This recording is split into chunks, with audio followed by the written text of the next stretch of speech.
예, 오늘 고성욱 칼럼은 대한민국 대표 헌법학자들의 소리를 들어라. 예, 헌법재판관들한테 고합니다. 헌법재판관들이 공부를 안 하는 건지 공부할 시간이 없는 건지 맨날 포르노만 보느라고 법전 뒤적뒤적 할 시간도 없는 건지 모르겠는데, 이렇게 대한민국의 대표적인 헌법학자들이 이렇게 큰 소리로 목이 터져라 외치고 있으니까 좀 들어라 이거예요. 예, 대통령 변호인단이 대한민국 대표 헌법학자들의 의견을 정리해서 발표했어요. 대통령 변호인단은 지난 7일 헌재에 대통령 탄핵 심판에 대한 헌법 석학들의 의견서를 제출했다. 주요 내용은 아래와 같다. 이미 제출한 거예요. 헌법재판관들한테. 그걸 이제 국민들한테도 알리는 겁니다. 허영 교수, 경희대학교 법학전문대학원 석좌 교수입니다. 헌법재판소가 지금부터라도 헌법과 법률 양심에 따라 헌법에 부합하게 법이 규정한 절차를 철저히 지키면서 탄핵 심판을 신중하게 진행해야 국민이 그 결과를 수용할 것이라고 하면서 절차상 10가지 문제점을 지적한 의견서를 제출했습니다. 성균관대학교 법학전문대학원 지성우 교수, 전 한국헌법학 회장, 탄핵 심판에 있어 직무정지로 인해 신속한 재판의 필요성이 제기되었고, 신속한 심판의 강조는 증인과 증거를 제대로 심리할 수 없게 한다.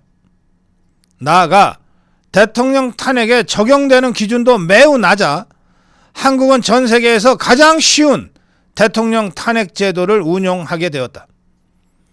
헌법재판소는 정치적 목적을 달성하는 수단으로 활용되지 않도록 탄핵의 기준을 대폭 강화해야 한다. 그러니까 전 세계에서 대통령이 제일 탄핵당하기 쉬운 나라가 대한민국이다, 이런 말입니다.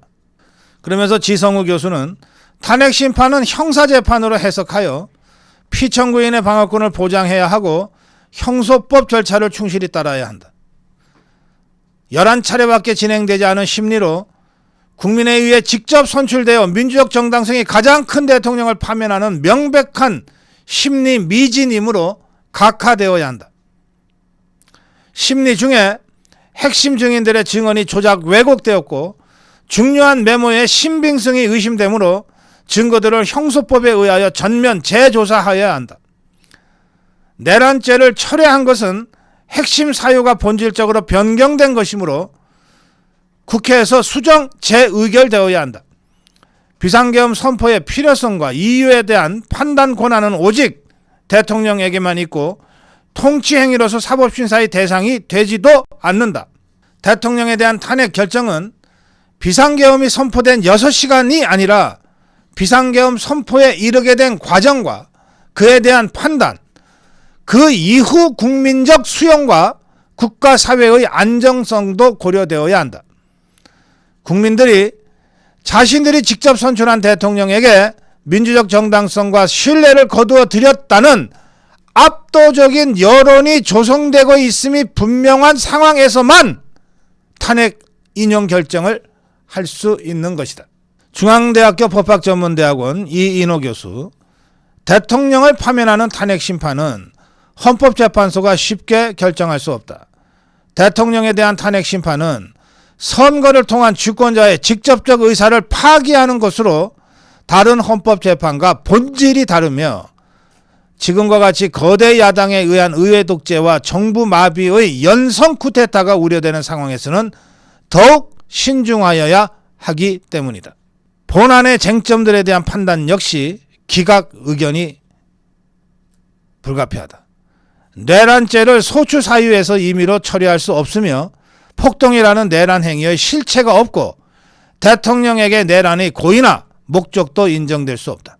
국가 비상사태에 해당되는 죄의 판단 역시 대통령의 고유 권한임에도 이를 헌법재판소가 판단하겠다는 것은 권력 분립의 헌법 원칙에 반한다. 대통령은 의회 쿠데타와 외부 세력에 의한 체제 붕괴의 임박한 위험에 맞서 헌법 시스템을 보호하기 위한 헌법 수호의 책무를 이행한 것이므로 국민의 신임을 배반하지도 않았다. 이호선 국민대학교 법과대학장. 계엄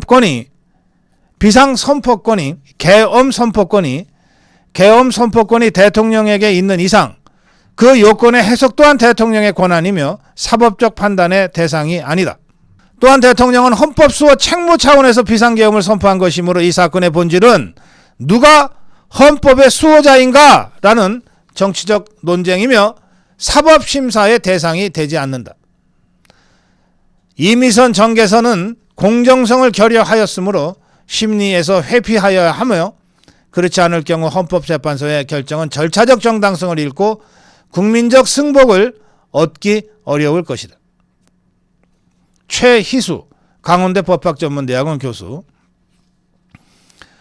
1차 탄핵안 부결 이후 제출된 2차 탄핵안은 내용적으로 동일하고 이를 허용한다면 국가의 정상적 기능 수행마저 마비시키는 것이므로 각하되어야 한다. 내란죄를 처리한 것은 심판 대상의 동일성이 파괴된 것이며 사기 탄핵에 동조하는 것이다. 포고령 1호는 변론 과정에서 드러난 실체적 진실에 비추어 볼 때 국회 고유권한 침해와 무관하다. 일부 재판관의 이념 편향성 문제, 불공정한 재판의 진행은 재판 불복을 초래할 수 있는 대단히 위험한 상황이다. 김상겸 동국대 법과대학 명예교수. 탄핵 심판의 핵심 내용인 내란죄를 처리하기 위해서는 국회의 재의결이 요구된다. 헌법재판소법 제32조를 위반하여 수사기록을 받는 것과 2020년 개정된 형소법 증거법칙 적용하지 않는 것 역시 법치국가 원리에 반한다. 헌법재판으로서 탄핵 심판은 재판이라는 점에서 절차적 정의를 침해해서는 안 된다. 헌법재판소의 재판관도 사법작용을 담당하는 공무원으로 헌법에 따라 법관과 동일하게 헌법과 법률, 법적 양심에 따라 재판해야 한다. 그런데 헌법재판관이 법률을 위배한다면 이는 헌법 규정을 위반한 것이 된다. 헌법심판에서 법률 위반이 명백하다면 심판을 중단해야 한다. 헌법재판소법의 명문 규정을 위반한 심판은 그 자체가 효력을 상실하는 것이다. 정현미 이화여자대학교 법학전문대학원 교수.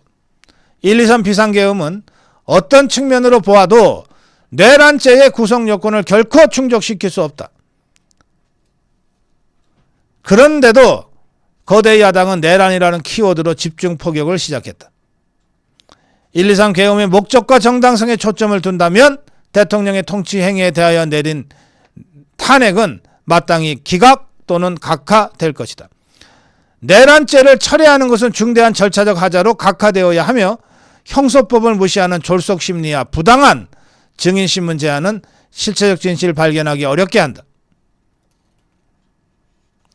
위 의견서들은 이게 변호인단이 헌법재판관들한테 제출한 우리나라의 대표 헌법학자들의 의견서들입니다.